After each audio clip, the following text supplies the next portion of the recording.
Hai teman-teman, bagaimana kabar kalian? Tetap jaga kesehatan ya.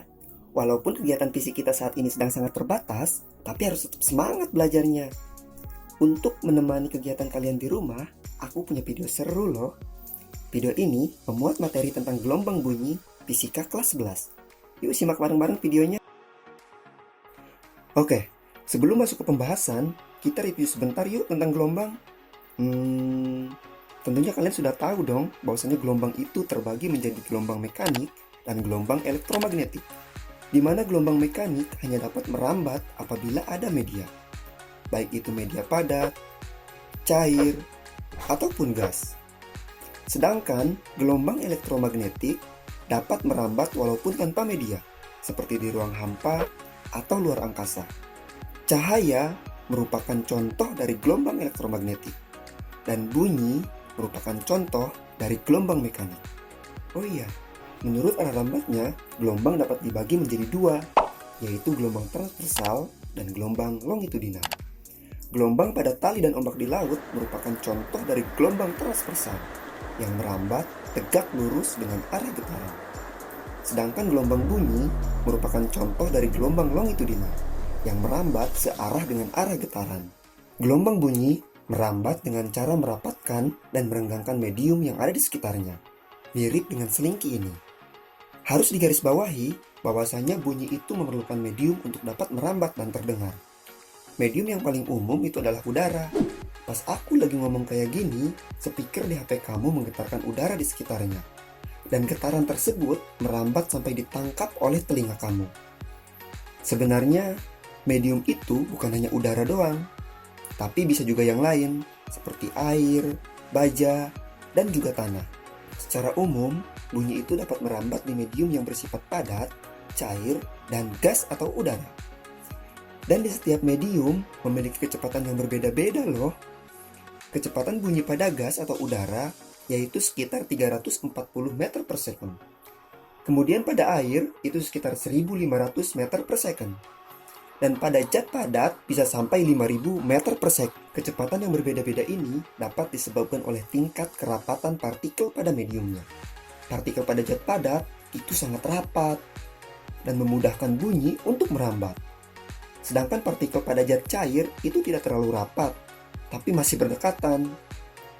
Dan pada gas atau udara, partikelnya saling berjauhan, sehingga bunyi memiliki delay yang lebih lama. Bunyi memiliki kecepatan yang lebih tinggi pada zat padat dan zat cair. Ini dikarenakan karena partikel pada zat ini sangat berdekatan, sehingga memudahkan getaran untuk merambat dari partikel ke partikel. Jadi semakin rapat partikel mediumnya, maka bunyi akan merambat semakin cepat. Oke, sekarang mari kita bahas sedikit tentang pengaruh suhu udara terhadap cepat rambat gelombang bunyi. Aku coba gambarkan seperti ini ya. Jadi, ketika suhu udaranya semakin tinggi, maka pergerakan partikelnya juga akan semakin cepat. Dan pada suhu udara yang rendah, pergerakan partikelnya relatif lebih lambat. Ini artinya, bunyi akan merambat lebih cepat di suhu udara yang tinggi dibandingkan di suhu udara yang lebih rendah. Kemudian, timbul pertanyaan, apakah ada perbedaan antara cepat rambat bunyi di pantai sama cepat rambat bunyi di pegunungan? Ya, tentu saja. Kedua tempat ini memiliki tekanan udara yang sedikit berbeda, dan bunyi akan merambat lebih cepat di area pantai dibandingkan area pegunungan. Aku datang lagi nih bersama seorang temanku yang bernama Lisa.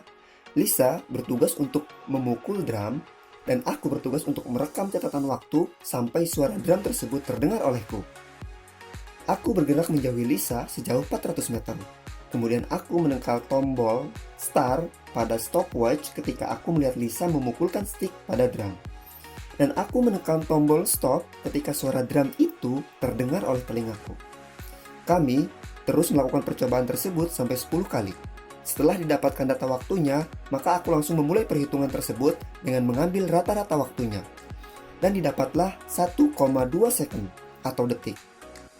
Untuk mengetahui kecepatan, kita dapat menggunakan persamaan kecepatan atau V didapat dari jarak atau S dibagi waktu atau T. Langsung saja kita masukkan datanya ke persamaan tersebut. Kecepatan sama dengan 400 dibagi 1,2 dan hasilnya adalah 333 meter per second. 333 meter per second? Bukannya tadi kita sudah tahu ya kalau kecepatan bunyi di udara itu adalah 340 meter per second. Coba deh pause videonya, kemudian pikirkan penyebabnya. Sebenarnya, ada beberapa faktor yang bisa menyebabkan hasilnya tidak sama dengan teori yang disebutkan. Antara lain, mungkin suhu di tempat aku yang relatif lebih dingin, atau mungkin faktor ketinggian, soalnya aku tinggal di daerah pegunungan. Atau bisa saja karena human error, di mana aku kurang fokus dalam memperhatikan dan menekan tombol pada stopwatch. Sekarang kita akan membahas tentang intensitas bunyi. Ketika kalian sedang menonton drama atau mendengarkan musik, kalian pasti mengatur volume suaranya kan? Supaya suaranya tidak terlalu keras sampai membuat telinga kalian sakit, atau tidak terlalu pelan sampai kalian tidak bisa mendengarkannya. Artinya, volume suara adalah kekuatan bunyi. Kekuatan bunyi bergantung pada amplitudo gelombang bunyi. Semakin besar amplitudonya, maka akan semakin kuat juga bunyinya. Kekuatan bunyi biasanya dinyatakan dengan intensitas bunyi atau I yang didapatkan dari daya gelombang bunyi atau P dibagi dengan luas permukaan atau A. Semakin jauh kita dari sumber bunyi, semakin rendah intensitas bunyi yang terdengar. Karena semakin besar dan semakin luas permukaan yang dijangkau oleh bunyi. Tapi kamu sadar gak? Ternyata kalau sumber bunyi atau pengamatnya bergerak, maka nada atau frekuensi bunyi dan intensitasnya juga bisa berubah loh. Misalnya, pas sumber bunyi mendekati kamu, maka bunyinya akan terdengar lebih cepat dan lebih nyaring. Sedangkan pas sumber bunyi menjauhi kamu, bunyinya seolah-olah melambat dan nadanya menjadi lebih rendah. Nah, fenomena perubahan frekuensi ini disebut efek Doppler.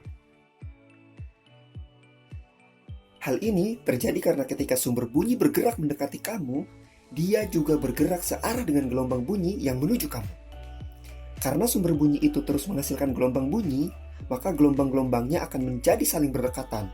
Inilah yang menyebabkan frekuensinya menjadi lebih besar saat kamu dengar.